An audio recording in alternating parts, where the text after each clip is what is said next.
Hello everyone, सत श्री अकाल, आदाब, नमस्कार। आपका होस्ट एंड दोस्त राज सिंह फिर से आपके सामने एक नया नोटिफिकेशन लेकर आ चुका है। आप जानते हो कि कोई भी नई अपडेट आती है या कोई नया नोटिफिकेशन आता है, मैं आपके सामने तुरंत लाता हूं और एकदम राइट एवं जेन्युइन जानकारी हम और आप दोनों मिलकर उसका डिस्कशन करते हैं। तो जो आज वैकेंसी मैं आपके सामने लेकर आया हूं वो जो है बैंक ऑफ महाराष्ट्र की तरफ से अप्रेंटिसशिप वैकेंसी आ चुकी है। ठीक है, तो आज इसके बारे में फुल जानकारी करेंगे। ये मैं विश्वास दिलाता हूं कि इस सेशन देखने के बाद हमेशा ये होता है मेरे जो भी सेशन से जुड़े हुए हैं कि मैं उसके लिए कोई डाउट छोड़ता नहीं हूं। एक ही वीडियो में पूरा पूरा डाउट क्लियर कर देता हूं। इसके बाद सिर्फ और सिर्फ रह जाता है, तो सिर्फ आप जब अप्लाई ही करने को बैठते हैं सिर्फ वही आपके लिए रह जाता है, बाकी डाउट पूरे क्लियर हो जाते हैं। ठीक है, तो जो भी होगा आज हम पूरा इस सेशन में ही पूरा डाउट क्लियर कर लेंगे। इस सेशन के बाद यदि आप चाहते हैं तो आप सिर्फ और सिर्फ फॉर्म ही अप्लाई करेंगे। ठीक है, तो जो इसमें कैंडिडेट तैयारी कर रहे हैं उनके लिए भी है, जो नहीं तैयारी कर रहे हैं उनके लिए भी है, क्योंकि जो है ये अप्रेंटिसशिप में है, कोई भी इसको कर सकता है, कोई कंपटीशन नहीं है। डायरेक्ट आप जो है मेरिट बेस्ड पे सिलेक्शन होता है। तो जो भी कैंडिडेट आपके एरिया में हो या आपके कांटेक्ट में हो उनको इस सेशन को जरूर आप शेयर कर दीजिएगा। ठीक है, तो चलिए इसके बारे में बात करते हैं। ये जो अप्रेंटिसशिप पे वैकेंसी आई है, मैं कई बार बताया हूं कि अप्रेंटिसशिप होती क्या है। एक्चुअली में अप्रेंटिसशिप ये जो होती है, आपको जैसे मैं बताऊं कि रेलवे हो गया या कोल जो खदानें होती हैं, कोयला की जो खदानें होती हैं, तो कई जो है क्षेत्र अपना अप्रेंटिसशिप निकालता है। ऐसे ही बैंक भी निकालता है। अप्रेंटिसशिप का मतलब क्या होता है, इसको आसान भाषा में समझिएगा। अप्रेंटिसशिप वो कर्मचारी होते हैं जो टेम्परेरी होते हैं, मतलब आपको कुछ समय के लिए वहां पे रखा जाएगा और फिर वो जो डिपार्टमेंट है उसके द्वारा आपको एक सर्टिफिकेट दिया जाएगा। ठीक है, तो सर्टिफिकेट आपको देकर और आपको अपने घर भेज दिया जाएगा। अब इसका मतलब क्या होगा अप्रेंटिसशिप का, तो इसके कुछ लाभ है। मतलब जब इसकी परमानेंट वैकेंसी आएंगी तो जो अप्रेंटिसशिप किए हुए हैं उनको पहले वरीयता दी जाएगी सिलेक्शन में। इसके बाद जो बिगिनर्स हैं, जो नहीं अप्रेंटिसशिप किए हुए हैं, उनको बाद में दी जाएगी। और कुछ और चीजें हैं, मतलब कुछ जगहों में इसमें और छूटें दी जाती है, मतलब फिजिकल वगैरह में।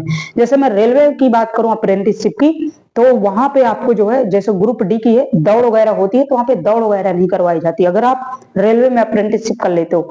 तो कई ऐसे क्षेत्र हैं जो कि आपको बहुत इसमें जो है छूटें भी दी जाती हैं और इससे लाभ भी बहुत बड़ा हो जाता है।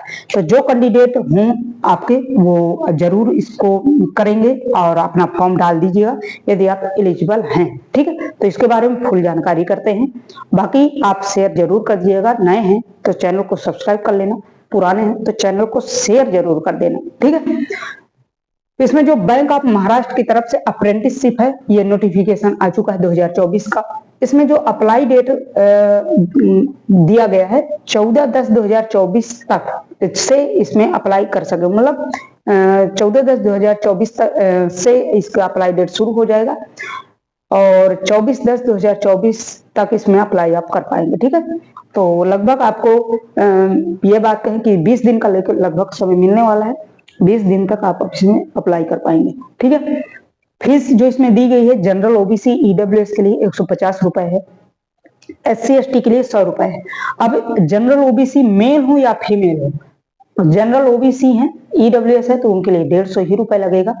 SC ST है, मेल हो या फीमेल हो, उनके लिए 100 रुपए लगेगा। ठीक है, अब मैं जब भी नोटिफिकेशन कोई भी स्टेट का देता हूं या सेंट्रल का देता हूं तो लोगों में एक बहुत बड़ा डाउट रहता है कि कास्ट जो सर्टिफिकेट हम लगाएंगे, ओबीसी ईडब्ल्यूएस वाले, SC ST वाले जो कास्ट सर्टिफिकेट लगाएंगे, CC लगाएंगे, वो किसका होना चाहिए, स्टेट का होना चाहिए तो या सेंट्रल का होना चाहिए। तो आप ध्यान पूर्वक आप सुन लीजिएगा जो भी सेशन में जुड़े हुए हैं। इसमें आप कास्ट सर्टिफिकेट के लिए जो लगाएंगे, आप स्टेट की वैकेंसी यदि आती है तो आप स्टेट का लगाएंगे, सेंट्रल की आती है तो सेंट्रल का लगाएंगे। डाउट क्लियर हो गया होगा, मतलब आपको पहले जानकारी होना चाहिए कि स्टेट की वैकेंसी है कि सेंट्रल की है। ये जो वैकेंसी है बैंक ऑफ महाराष्ट्र, ये सेंट्रल की वैकेंसी है। ठीक है। तो सेंट्रल की वैकेंसी है तो आप सेंट्रल का ही लगाएंगे, ठीक है। तो इसमें जो सर्टिफिकेट लगेगा सेंट्रल का लगेगा। यदि इसमें स्टेट का होता तो आप स्टेट का लगाते, ठीक है। ये डाउट क्लियर। अब हमें कितने साल पुराना इसमें लगाना चाहिए, तो यदि आप 2 से 3 साल पुराना आपका कास्ट सर्टिफिकेट है तो आप प्लीज नया बनवा कर ही लगाएंगे, इसको नहीं लगाएंगे। यदि आप 1 साल का पुराना है तो आप लगा दीजिए, कोई प्रॉब्लम नहीं, ठीक है। तो 1 साल पुराना है तो लगा दीजिए, 2 या 3 साल है तो आप मत लगाइएगा, क्योंकि कुछ जगहों में, कुछ जो है स्टेटों में ओबीसी को जनरल में काउंट कर लिया जाता है। हर वर्ष ये जनरेशन जो कास्ट रेशियो ना हर वर्ष बदलता है, मतलब ओबीसी को कभी जनरल में किसी स्टेट में बना लेते हैं, तो ये हर वर्ष बदलता है। तो पुराना इसीलिए नहीं लगाते, पुराना आप हो तो मत लगाइएगा और नया आप जरूर बनवा लेंगे, ठीक। एज लिमिट जो इसमें कही गई है 20 से लेकर 28 साल तक इसमें एज है। एज रिलैक्सेशन भी दिया जाएगा।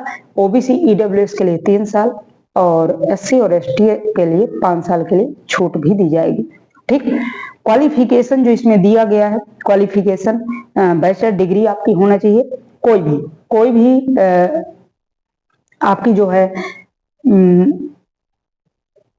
कोई भी आप स्ट्रीम है, मतलब ये कहे कि आप साइंस है, आर्ट है, किसी भी स्ट्रीम से हैं तो आप जरूर इसमें अप्लाई कर पाएंगे, ठीक है। और नॉलेज आपका होना चाहिए, नॉलेज मतलब जिस स्टेट से आप अप्लाई करेंगे उस स्टेट की आपकी लैंग्वेज नॉलेज आपकी होना चाहिए। जैसे आपकी यूपी में चलती है हिंदी, चलती है इंग्लिश भी चलती है, तो आपको नॉलेज होना चाहिए। एमपी में हिंदी और इंग्लिश है, महाराष्ट्र में मराठी है तो मराठी, अब महाराष्ट्र भरते हैं तो मराठी होना चाहिए, ठीक है। इस प्रकार से तेलुगु जो जहाँ पे चलती है, ठीक है, तो वो आपको लैंग्वेज आपकी होना चाहिए, मतलब आपको आना चाहिए, ठीक। टोटल जो इसमें पोस्ट दिया गया 600 पोस्टें हैं, ठीक। अब कुछ स्टेट हैं उसमें जो टोटल पोस्टें हैं, आप स्टेट पूरे में यहाँ पे संभव नहीं था, तो आप जो है एक बात सुन लीजिएगा कि पूरे स्टेटों में ये वैकेंसी आई हुई, मतलब ये मत समझिएगा कि इन्हीं केवल स्टेट में, सभी स्टेटों में वैकेंसी है, लेकिन यहाँ संभव नहीं था तो मैं नहीं लिखा हूं, लेकिन पूरे स्टेट में वैकेंसियां हैं, ठीक। तो इसमें जो उत्तर प्रदेश में है तो इसमें 32 पोस्टें हैं, उत्तराखंड में 4 पोस्टें हैं, बिहार में है 14 पोस्टें हैं, एमपी में 45 पोस्टें हैं, एमपी में सबसे ज्यादा है, मतलब एमपी में भर के देता है, कोई दिक्कत नहीं। दिल्ली में 13 पोस्टें हैं, हरियाणा में 12 पोस्टें हैं, राजस्थान में 14 है, आंध्र प्रदेश में 1 है, असम में 7 है, चंडीगढ़ में 5 है, गोवा में 5 है, गुजरात में 25 है, हिमाचल प्रदेश में 3 है, जम्मू एंड कश्मीर में 2, ठीक। तो इस प्रकार से पूरे पोस्टें और हैं, जैसा कि बताया कि और हैं, तो आप जिस भी स्टेट से हैं वहां पे आप भर देंगे, ठीक है। अब बात आती है सिलेक्शन प्रोसेस किस प्रकार से होगा, सिलेक्शन कैसे होगा। तो सिलेक्शन इसमें जो नोटिफिकेशन में कहा गया है आपका मेरिट बेस पे सिलेक्शन होगा, ठीक है। मेरिट आपकी फाइनल तैयार की जाएगी, मेरिट बेस पे आपका सिलेक्शन होने वाला है। तो जब भी आप फॉर्म अप्लाई करेंगे बहुत सावधानी पूर्वक करेंगे, क्योंकि उसमें जो आपका नंबर वगैरह मांगेगा वो आप फ्रॉड मत डालिएगा कि किसी का 90% है वो 99 डाल रहा है, ठीक है, उसके 50% है वो 80% डाले दे रहा है, तो इस प्रकार का मत करिएगा। कभी मेरिट बेस पे अगर सिलेक्शन होता है तो वहां पे फिर डॉक्यूमेंट भी बहुत अच्छी तरीके से होता है, ये आपको मालूम होना चाहिए। तो वहां पे बहुत निगरानी से डॉक्यूमेंट वेरिफिकेशन करते हैं, क्योंकि पता है कि आज के युवा बहुत एडवांस आ रहे हैं, ठीक है, वो 50 की जगह 85 लिख रहे हैं, तो ये विशेष ध्यान दीजिएगा। तो आप मेरिट बेस पे हैं तो आप ओरिजिनल ही अपने जो नंबर वगैरह सबमिट करना, ठीक है। अब सैलरी जो इसमें दी जाएगी, सैलरी भी कुछ मिलेगी भैया, जी हाँ। अब सैलरी का इसमें जो डाउट होता है लोगों में, सैलरी भी इसमें आपको मिलेगी। इसमें जो कहा गया है 9,000 पर मंथ, 9,000 पर मंथ आपकी सैलरी आपको मिलने वाली है, ठीक है। तो आपको वर्क भी करने को मिलेगा, आपको स्किल भी आप सीख पाएंगे, और 9,000 पर मंथ आपको सैलरी भी मिलेगी। तो आप जरूर इसमें अप्लाई कर दीजिए, ठीक है। 150 रुपए कुछ नहीं होता, अगर जनरल ओबीसी से है तो 150 रुपए, बाकी SC/ST है तो 100 रुपए लगेगा। आज के समय पे कुछ नहीं होता है, ठीक है। बाहर रहते होंगे तो सब्जी ले आते होंगे इतने की, ठीक है, पर डे एक दिन सब्जी मत खाइएगा, अप्लाई कर दो, ठीक है, बात ध्यान रखना। बाकी जो है इसमें कुछ भी अगर डाउट अगर रह गया हो तो आप मुझे कमेंट करिए। बुक इसमें बताने की कोई जरूरत है नहीं, क्योंकि बुक इसमें लगना ही नहीं। बाकी बुक अगर बैंकिंग की तैयारी करते हैं तो मैं कुछ बुक सजेस्ट कर दे रहा हूँ, ठीक है। बैंकिंग की यदि आप तैयारी करते हैं तो आप RWA की, RWA अंकित विथ रोजगार विथ अंकित, सॉरी रोजगार विथ अंकित सर की सभी की आती है। मैथ की आती है, इंग्लिश की आती है, GS आती है, हिंदी भी आती है और रीजनिंग भी आती है, ठीक है। तो ये सभी बुक है, reasoning, math, English, GS, Hindi.